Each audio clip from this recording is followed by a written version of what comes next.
Aujourd'hui, j'aimerais vous parler de l'amour de soi au quotidien. Pourquoi? Parce que c'est pas juste une belle phrase. Déjà, j'aimerais vous dire, pour moi, comment c'est venu dans ma vie. C'est venu avec une grosse épreuve de vie, je vous dirais à peu près en 2019, où est-ce que je mettais mon bonheur dans les mains des autres. J'avais oublié par culpabilité, après mon divorce ou quoi que ce soit, je mettais mon bonheur dans des relations amoureuses qui fonctionnait pas. Et ça m'a valu même une grosse fraude financière à laquelle j'ai eu du mal à me remonter. Et c'est là que l'amour de soi est venu comme une évidence. Fait que l'amour de soi, c'est quoi? C'est de prendre soin de soi, c'est de dire non quand vraiment tout résonne puis que c'est pas la bonne chose à faire.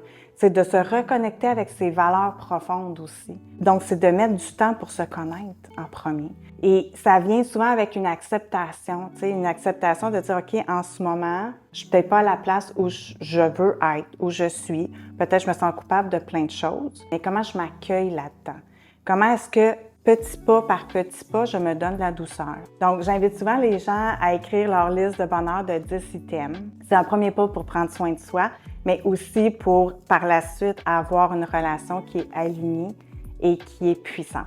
I said yes to the ring. Donc, je suis aujourd'hui, 9 ans plus tard, fiancée au partenaire de vie que je me suis souhaité, mais auquel j'ai dû guérir plusieurs blessures pour en arriver là. C'est ce que je vous souhaite. Fait que si mon histoire résonne pour vous, ou si vous avez le goût de faire un premier pas, en exclusivité, je sors mon premier coffret, en fait. Ça s'appelle Les mots du cœur de Julie. Ça se veut 40 cartes au quotidien que tu piges avec une action aussi, puis une affirmation positive pour se donner de la douceur, mais aussi pour vous aider à faire un petit pas à la fois.